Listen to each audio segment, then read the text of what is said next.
Welcome to the first episode of NoName Tv, first ever interview of many. We got 23Suave with us. So we trying to lock in with NoName TV. You know how I go. I don't know where you're from. I'm from Suave, Maryland, down Shady Side Ave, 2300 block. Don't get it confused with nothing else, because everybody do that. How you come up with the name 23Suave? Where that come from? The 23 came from the neighborhood, of course. Suave, just a smooth nigga.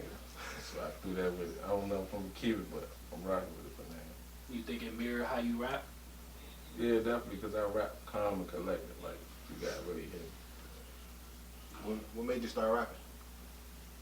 I knew how to rhyme with everything. Like, it'll just be on my mind. I'd be in the lunchroom. Oh, there you go. I done said some dumb shit, but it makes sense. And then my father, he used to write songs, so I was like, I know this guy be coming from somewhere. So I said, fucking around with it. People used to ask me to write music for them in high school. So I was like, yeah, I know I can do something with it. When you start? Probably like 2018. Taking it serious, probably like 2 years since then. So you say you've been taking it serious for about 2 years, but I've only seen one song that you actually released. So Yeah, when I say taking it serious, I mean as far as like trying to get on my shit. Like before I was just, oh man, fuck that rap shit. Now I'm trying to put shit in motion. I got songs in the vault, shit just ain't dropped yet. So you feel like you just taking your time to really understand what you're doing before you just try to do it and learn as you go? Yeah, I'm trying to find myself most definitely. Well, with the large pool of talent that we have in the DMV area, that of course we're not like an area that's really known nationwide, so everybody's just in competition with each other. How do you feel like you gonna stand out? Man, I feel like as long as I stay different and stay myself, all the extra shit don't even involve me for real, for real. It's good to have competition, but at the same time niggas be making it more than that. And niggas ain't trying to get into that. Niggas trying to get some money. What's your like recording process? How you get into the zone? The zone, no bullshit. I come up with the craziest shit when I'm in the shower. I'd be like, bro, I gotta hurry up and get out this jump, write this down or something. I came up with this shit in the shower. Yeah, so like I be doing that, and it be like that. Or sometimes I just ride around, looking at places, and I just write some shit. I just have beats playing all day when I'm off or something like that. How would you like describe your style? Like My style, crazy. I know I can say some shit and don't even know how the fuck I just came up with it. But at the same time, I know I can always calm it down and get the people what they want as far as some shit like a ride wave beat or a real mellow jump that'll really touch you. So I really could do anything. Well, you know, in the rap industry, they say all the money that a rapper would really make it in the show money. Do you think you ever try like practicing your performance? Yeah, definitely. I be getting turned up in the house in the mirror. I crank my own shit all the time. who you look up to as far as rap? Like, what's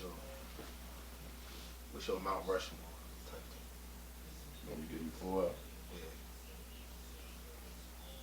They got Young Boy. It's a young boy. Young Boy 1. He just different. Like, Yeah. I ain't really heard nobody do no Michael Jackson beat or really make that shit catchy. So I got Young Boy, Moneybag Yo. I really ain't got too many, but I say, what's his name? Fat Trail. Fuck with Trail. Fuck with Trail. And Riff. I fuck with Riff. So you didn't really say. You only said 2 people from the DMV, which is shocking considering we from here and all that. What made you think what do you think made you gravitate more to the industry side of the music rather than home? It's not that I gravitated that way, but it ain't too many people it's some people from the DMV we could say good, but at the same time, it's a lot of people who I seen do this rap shit and just say fuck it with all that talent they got, but then I could go see somebody do some shit, do numbers, and they'll keep this shit going. Like, why waste your potential? That shit be throwing me off. Well, you could argue that those rappers being in the situation that they in and considering how small our area is, the people that they having issues with be a 2-minute walk down the street type shit. So, that should be in the way. Matter of fact, let me rephrase that. Y'all want 4 from the DMV? I'm gonna start this joint on right. So for one, most different thing I ever heard, Swipey. I gotta start with Swipey. Let me stop playing with Swipey. 2, I'm gonna go back with a riff. That third one I be fucking with TD Rainbow. And then you got Savage. I do a song with Indiana.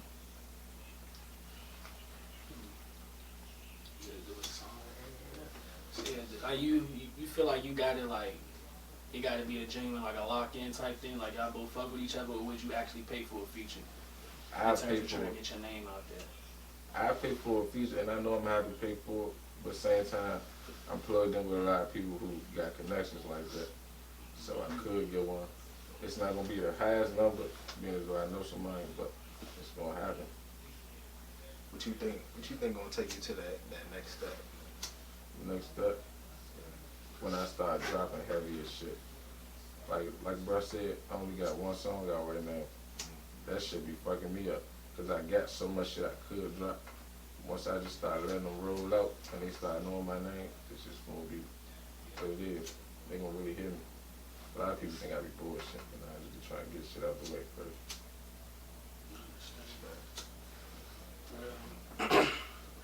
What do you think it'll take for you to feel like that the timing is right for you to start dropping? Oh, the time right now, I'm about to start dropping soon. They don't even know. Cause there ain't no point in waiting. You gotta let that shit fly while you can. Could we expect an album, single? You can expect an album. I got a mixtape, My Brother Luck, dropping soon. I got another little single everybody gonna fuck with. You can expect everything. I'm on this shit full time. So, being from 2300 Block, how would you describe like your upbringing? Like, how has that shaped you, or is it kind of like a cookie cutter thing? That shit really, I'd say it made me who I am, and it made me who I'm not. It's like, I moved out of there quick enough, and if I would've stayed, I probably would've been fucked up out there. Like, I probably would've been moving wild as shit. But moving away from it, I was forced to move away. Somebody had broken my shit while I was gone. So moving away from it just showed me like, I don't never want to feel like no nigga got no type of power over me like that. They're like, what? You just moved me from my mother. I ain't got no say so. I'm in the 2nd grade. That shit really. So you bounced around the PG area? Yeah, Oxon Hill area, all of that. What high school you got to? I went to Wise. I was supposed to be at Crossland though. Fuck Crossland. I didn't even go there, but that school is terrible. Man. So, compared to like other areas, you know, they say that the DMV is like a crabs in a barrel type of thing. Do you agree with that anyway? Fuck yeah. How come? There's so much potential out here. There's no way these niggas ain't made it yet. You know what I'm saying? There's so many hit songs out here that everybody bop to that could be on the radio, but it's not gonna get put on the radio for certain reasons. And at the same time with that, the little crab barrel shit, niggas be hating like shit for no reason. Niggas don't never want them niggas seem more lit than them. I agree and disagree. Because a lot of the top dudes, they be coming out, they be having like a little buzz at the same time. It don't even be no like they hating on them type shit. They be beefing like they was beefing before they started rapping just on having that beef. For example, I be saying that same shit. For example, Baller and No Savage. They from everybody know that where they from are enemies, but it wasn't like they just came out dissing each other or nothing. That shit been like that before rap. So like, Yeah, so I get that because I hate when somebody boost they man up while he alive, right? They hear him dropping all this crazy shit, this and they ops, all of that. But then when he dies, like everybody's surprised.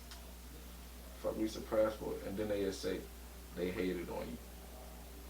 nobody hate on, bro. He was beefing. You influenced this shit. When he was on offense, you didn't give a fuck. Niggas pulled the wrong end of the stick. Now niggas mad. So you think, could there ever be like people? You think our area could ever like squash beefs for a second, or at least like have like a ceasefire while each other get some money? To be honest, niggas have to really man up and do that. For real, because every nigga problem is pride for the most part. That's a big age though, to tell somebody to just forget about losing a loved one. Yeah, I put it like this. If it's bloodshed, I don't see that shit really squashing no time soon or at all, I could say. Not even a ceasefire? Like how the Rolling 60s and the 8 Trays did when Nipsey died? Sworn enemies since the 70s, and they just stopped killing each other for a second. So who would have to, somebody have to die. That's what you saying, basically. Because they ain't I'm not just saying that. I hope nobody has to die for somebody else to come together, but it's just like, I'm just more so asking, what do you think it'll take for people to just stop for a second or just leave it alone? It's hard to leave some shit alone, but some shit just can't go. So I understand niggas if they don't want to squash certain shit. I don't blame you. Cause you see it, you hear all this shit. Niggas violating a different way. Yeah. Y'all got an ashtray? Yeah. Niggas be violating a different way, so some shit, it ain't no squashing for real. Alright, so let me ask you this. Say somebody you had odds with, no bloodshed and nothing like that, y'all both rapping, and your fans don't know that y'all have y'all problems or whatever, and they, under your comments and his comments saying, oh, y'all need to work with each other, would you do it? Yeah, cause for one, as a grown man, I know how to settle my problems. So if I know some shit ain't that big, and I know we can make some money off this shit, everybody wanna make some money. I'm gonna make my money, but that don't mean I gotta be tight with you. Like, you do this, cool. You ain't gotta worry about looking over your shoulder for that nigga no more. If he was on that. Alright, let's change the subject. Favorite producer. Favorite producer? RBG. Favorite producer? I'm fucking with my man Ace right now. Ace do all my shit. I'm locked in with Ace. Ace the bag, man. Y'all go check him out. What's your go-to? Like somebody said, hey, give me a song right now. What's your go-to style? Like, what type of style? I gotta give him somewhere. I'm gonna talk my shit. Like, I'm gonna talk about some shit, some everyday shit. A nigga go-to will probably be straight to some trap shit, cause you know that's what the average nigga want to hear. But now I'm gonna make you think like, oh, this nigga different. Like, he gonna put on some shit that's gonna really touch me, like make me think about some shit. That's some shit I go to. I always try to touch people's soul for real. I look at shit for different reasons, to be honest. You say you want to talk about something that's like everyday shit. What is everyday like for you? Everyday for me? So say, it's a lot of people out here who probably done dealt with this. When your man switch up on you, that's one of the hardest things that plague a nigga, cause you just like, what the fuck happened, what went wrong? Then you start looking like it really ain't your fault. So then you just like stuck in a position where you gotta pick what you about to do.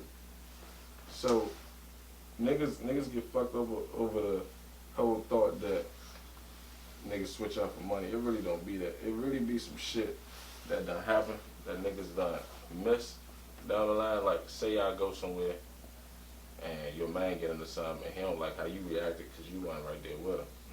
He ain't gonna say shit about it. That's niggas' problem. Niggas don't address shit. He ain't gonna say nothing about it.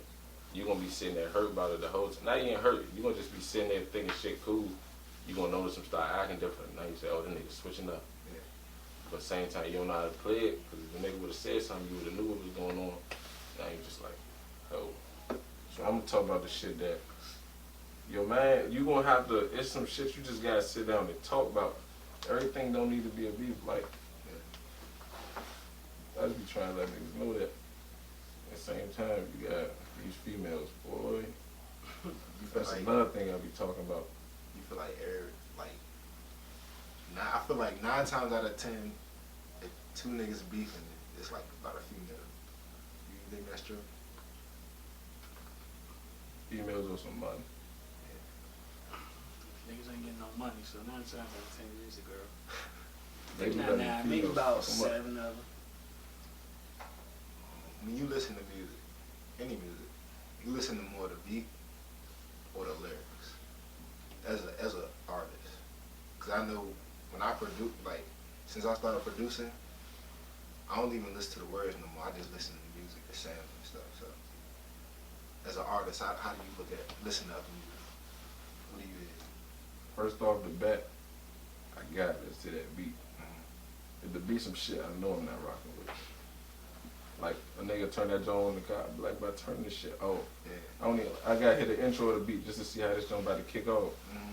Then I try to hear him out, cause you know a lot of niggas say little shit in the beginning of the rap. Mm-hmm. I used to ain't do that shit. I used to just crank it. Yeah. But as I start knowing these niggas more, I start listening. Cause you know niggas tell everything in a song. Oh yeah. So I listen to the beginning. But oh yeah, he said this and that. Oh, he about to talk his shit. Mm-hmm. Listen to that jump. Boom, I'm straight for the lyrics. I'm trying to hear every word he's saying. I be trying to see if niggas be lying too. I be trying to see if niggas be lying too. I know a lot of niggas that rap, and I be trying. I don't listen to the music, but you know how niggas shit. Everybody getting on the little pain in the mic shit, all that. Everybody shit going places. So I be trying to listen to that, be like, boy, you ain't never did that. Like, you Never did that. in life, dude. But you can argue that's most of rap. People capping when they rap. That's just Rap started with cap. Yeah. Well, it wasn't cap, it's just the rapper wasn't really living it, but he was allowed to hang around like his face was good. It just, first, then the trapper started wanting to be the rapper. Now I feel like it's a wave of the shooter, the nigga that was really the shooter in the hood, he the rapper now. So it brings a lot more beef because he ain't got nothing he can talk. He real, but the only thing he can talk about is killing. Yeah.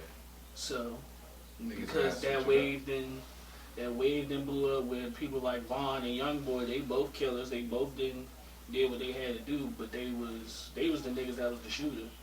And back in the day, the shooter used to be the crash dummy. Now that's the king. Everybody wants to be the king. It just so happens that the king is the shooter now. I feel like that's really what changed the wave of music to a point where it just seems like it's 100% dark and violent.